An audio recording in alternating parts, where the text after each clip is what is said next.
Good evening, everyone. Today we are going to discuss a very short lecture on the derivation of cost function from Cobb-Douglas production function. आज हम लोग एक बहुत छोटा lecture यहाँ पे आपके सामने हम रख रहे हैं और उसका टाइटल है derivation of cost function from Cobb-Douglas production function.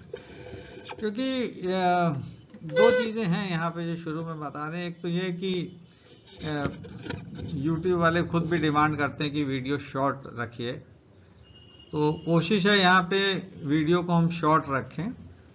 और दूसरी चीज़ है कि जब हम Cobb-Douglas प्रोडक्शन फंक्शन से कॉस्ट फंक्शन निकालते हैं तो काफ़ी कॉम्प्लेक्स एक्सप्रेशन आता है, लेकिन यहाँ पे एक सिंप्लीफाइड एक्सप्रेशन हमने डिराइव किया है जो प्रोड्यूसर इक्विलिब्रियम कंडीशन, और ये ग्राफ उसी को बता रहा है। ये जो पहली स्लाइड है, एक्स एक्सिस पे लेबर है, वाई एक्सिस पे कैपिटल है, और यहाँ पे जो स्ट्रेट लाइन पीएम है ये कॉस्ट इक्वेशन की लाइन है, और कॉस्ट इक्वेशन लिखी है C equal to WL plus RK। तो इससे हम ये cost line, isocost line draw कर सकते हैं, क्योंकि अगर हम पॉइंट P लें वाई एक्सिस पे तो वहाँ पे कैपिटल हमारी ज़ीरो है, वहाँ पे लेबर हमारा ज़ीरो है। तो लेबर को अगर हम ज़ीरो पुट कर दें तो K की वैल्यू हमें मिल जाएगी C/R। तो उसके P पॉइंट के कोऑर्डिनेट हो जाएंगे 0 और C/R। इसी तरह से M पॉइंट एक्स एक्सिस पे लेंगे तो यहाँ पे लेबर हमारा ज़ीरो, कैपिटल ज़ीरो है, तो कैपिटल की वैल्यू ज़ीरो कर दें तो लेबर का हमें अमाउंट मिल जाएगा, और वो है C/W। तो इसीलिए M पॉइंट के कोऑर्डिनेट है C/W और 0। ये दो एक्सट्रीम पॉइंट हैं आइसोकॉस्ट लाइन के, P और M, और इनको जोड़ दें तो ये जो लाइन बनती है ये PM आइसोकॉस्ट लाइन कहलाती है। इसके हर पॉइंट पे कॉस्ट सेम है, लेकिन कोऑर्डिनेट्स फ़र्क हो जाएंगे। दूसरी तरफ हमने ये आइसोक्वेंट लिया IQ, और इसको हमने Cobb-Douglas प्रोडक्शन फंक्शन से रिप्रेजेंट किया हुआ है, y equal to AL to power alpha K to power beta, वहाँ लिखा भी हुआ है। अब ये आइसोकॉस्ट लाइन आइसोक्वेंट को टच करती है E पॉइंट पे, E टेंजेंशियल पॉइंट है, और यहाँ पे OL स्टार ऑप्टिमल लेबर है और OK स्टार ऑप्टिमल कैपिटल है। तो हमें E पॉइंट के कोऑर्डिनेट निकालने हैं। क्योंकि एक्स एक्सिस पे केवल लेबर हम कंसिडर कर रहे हैं, इसलिए OL स्टार यानी ऑप्टिमल लेबर क्या होगा, it will be M times C/W। यानी कोई एक हम स्केलर नंबर ले लें M, it could be 1/4, it could be half, it could be 3/4। तो M एक रियल नंबर है, और इसकी वैल्यू 1 से कम है, और इसीलिए इसके कोऑर्डिनेट हमने MC/W लिखा है, और यहाँ पे अमाउंट ऑफ कैपिटल 0 है तो 0 ही हमने रखा हुआ है। तो E पॉइंट का एक एब्सिसा जो होगा MC/W है, और M यहाँ 1 से कम है। इसी तरह से जब हम y एक्सिस पे जाते हैं तो OK स्टार ऑप्टिमल कैपिटल है, और इसकी वैल्यू y एक्सिस पर अगर देखेंगे तो 0 और NC/R है। n भी एक तरह का रियल नंबर है जिसकी वैल्यू 1 से कम रहेगी, हाफ हो सकती है, 3/4 हो सकती है। डिपेंड करता है कि m की वैल्यू क्या है, उसके हिसाब से हम n की वैल्यू फिक्स कर सकते हैं। तो E पॉइंट के जो कोऑर्डिनेट हैं वो एक MC/W है और दूसरा NC/R है। और यहाँ ये ध्यान देने योग्य बात है कि M plus N equal to 1 ये कंडीशन होल्ड कर रही है। ऊपर हमने इस कंडीशन का छोटा सा प्रूफ भी दिया है कि condition M plus N equal to 1 जो है it is in place and is correct, और ये सही है क्योंकि ये कॉस्ट इक्वेशन को सेटिस्फाई कर रही है। C equal to WL plus R के कॉस्ट इक्वेशन है, और उस कॉस्ट इक्वेशन को वो सेटिस्फाई कर रही है। अगर हम L और K का मान इसमें रख दें, MC/W और NC/R, L की जगह एम सी बाई डब्ल्यू और K की जगह एन सी बाई आर, और इसको सॉल्व करें तो W कट जाएगा, M C plus N C बचेगा, आर आर कट जाएगा, और C कॉमन ले लें m प्लस एन इंटू सी, और m प्लस एन चूंकि 1 के बराबर है हमने आपको बताया, इसलिए ये C के बराबर आएगा जो लेफ्ट हैंड साइड है। तो right hand side left hand side के बराबर है, यानी जो कोऑर्डिनेट्स हैं E के एम सी बाई डब्ल्यू और एन सी बाई आर वो सही है, और जो कंडीशन इम्पोज की हुई है m plus N equal to 1 वो भी सही है। ये डायग्राम आपको माइंड में रखना होगा, और ई पॉइंट के कोऑर्डिनेट खासकर M C by W N C by R, क्योंकि इसी पे आगे का एक्सप्रेशन बेस करता है। यहाँ पे लिखा है let the isoquant represented by production function has the form, यानी जो आइसोक्वेंट आईक्यू बनाया है वो कॉफ डगलस प्रोडक्शन फंक्शन पर आधारित है, और उसकी इक्वेशन यहाँ लिखी है y equal to A L to power alpha K to power beta, और in figure isoquant traced by it is represented by IQ, जो पीछे फिगर बनाया है उसमें आईक्यू आइसोक्वेंट है। कॉस्ट लाइन की इक्वेशन पहले भी दी है, वो पीएम कॉस्ट लाइन है, लीनियर है, और उसको हम C equal to W L plus R K से रिप्रेजेंट कर रहे हैं। ये कॉस्ट लाइन की इक्वेशन है जो पहले भी एक्सप्लेन की हुई है। प्रोड्यूसर इक्विलिब्रियम पॉइंट E पर है, क्योंकि आइसो कॉस्ट लाइन आइसोक्वेंट को टच कर रही है, और उसके कोऑर्डिनेट E पॉइंट के फिर से मैंने यहाँ लिख दिए हैं M C by W N C by R, क्योंकि ये कोऑर्डिनेट्स की जरूरत पड़ेगी।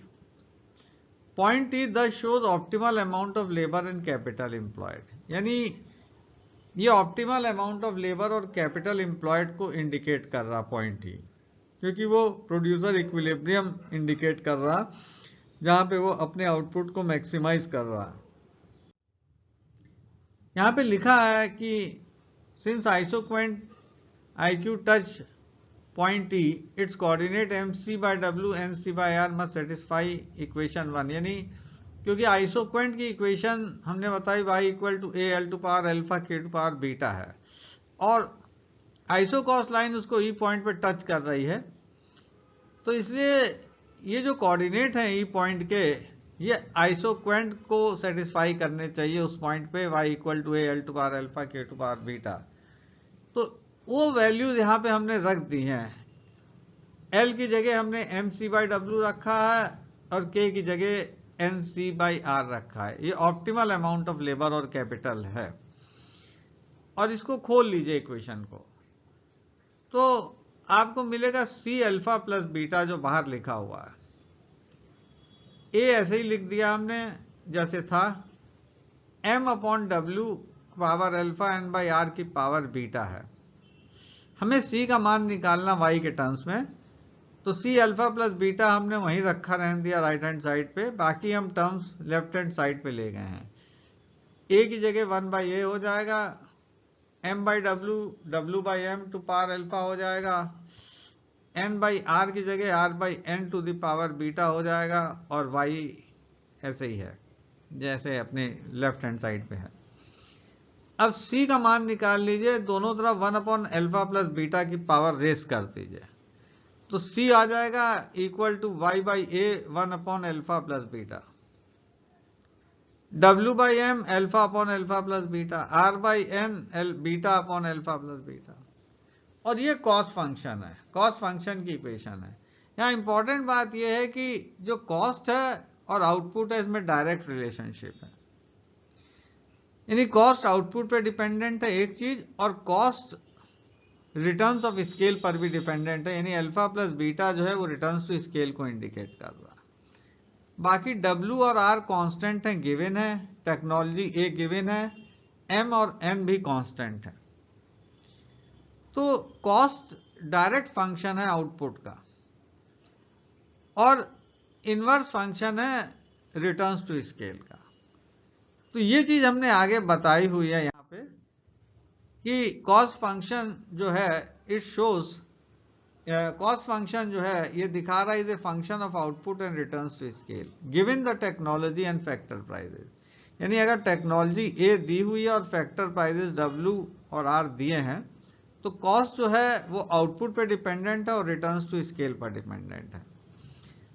अब यहाँ पे हमने एक्सप्लेन भी किया हुआ है कि अगर अल्फा प्लस बीटा 1 से अधिक है, यानी इंक्रीजिंग रिटर्न्स टू स्केल है, तब क्योंकि वो y की power 1 upon alpha plus beta है, तो इसका मतलब हुआ then cost would increase at a diminishing rate, तब कॉस्ट डिमिनिशिंग रेट से बढ़ेगी क्योंकि पावर में 1 अपॉन अल्फा प्लस बीटा, और cost per unit would diminish, क्योंकि अगर इंक्रीजिंग रिटर्न्स टू स्केल है तो आप थोड़ा सा इनपुट बढ़ाएंगे, आउटपुट ज्यादा बढ़ेगा, तो कॉस्ट पर यूनिट वहां पे डिक्लाइन कर रही है, that is there are diminishing cost, यानी एवरेज कॉस्ट वहां पे डिमिनिश कर रही है, लेकिन टोटल कॉस्ट बढ़ रही है but at a diminishing rate. अगर alpha plus beta less than 1 है, डिक्रीजिंग रिटर्न्स टू स्केल है, यानी आप ज्यादा इनपुट बढ़ाएंगे तब आपको आउटपुट कम प्रपोर्शन में बढ़ा मिलेगा। तो यहाँ पे y की पावर चूंकि 1 अपॉन अल्फा प्लस बीटा है, इसलिए cost would increase eight increasing rate, यानी जो टोटल कॉस्ट है वो इंक्रीज करेगा इंक्रीजिंग रेट से, या cost per unit would increase, per unit cost बढ़ेगी, यानी एवरेज कॉस्ट राइज करेगी, और इसलिए लिखा दे रहा इंक्रीजिंग कॉस्ट। और अगर अल्फा प्लस बीटा 1 है तो कांस्टेंट रिटर्न्स टू स्केल है, it means there are constant cost, यानी वो एवरेज कॉस्ट के लोएस्ट पॉइंट को इंडिकेट करेगी। तो ये रिलेशनशिप है कॉस्ट और आउटपुट में, और इस तरह से आप कॉस्ट फंक्शन को प्रोडक्शन फंक्शन से निर्धारित, ये बहुत सिंपल अप्रोच है। तमाम किताबों में मैंने देखा बड़ी कॉम्प्लेक्स अप्रोच दी है मैथमेटिकल, इसको आप आसानी से समझ सकते हैं और कॉस्ट और आउटपुट की रिलेशनशिप को एक्सप्लेन भी कर सकते हैं, और कॉस्ट फंक्शन को प्रोडक्शन फंक्शन से डिराइव भी कर सकते हैं। तो ये छोटा वीडियो है, थैंक्स एंड गुड विशेस, बताइएगा आपको कितना समझ में आया। जो अभी हमारे लखनऊ यूनिवर्सिटी के स्टूडेंट्स हैं, खासकर जो फर्स्ट सेमेस्टर में आए हैं, उनके लिए बहुत इम्पॉर्टेंट लेक्चर भी है और इसको देख सकते हैं, लेकिन जो कंपटीशन तैयारी कर रहे हैं उनके लिए भी बहुत महत्वपूर्ण है, क्योंकि कई बार गेट के एग्ज़ाम अगर आप दें या नेट का एग्ज़ाम दें तो वहाँ पे अलग अलग तरह से इसमें से सवाल पूछे जा सकते हैं। तो I hope you have liked it, and this is a very short video of only few slides, about total 6 slides हैं, और एक अगर इंट्रोडक्शन और थैंक्स की छोड़ दें तो 6 स्लाइड्स का लेक्चर है, and I hope you will enjoy it. Thanks and good wishes, give your feedback.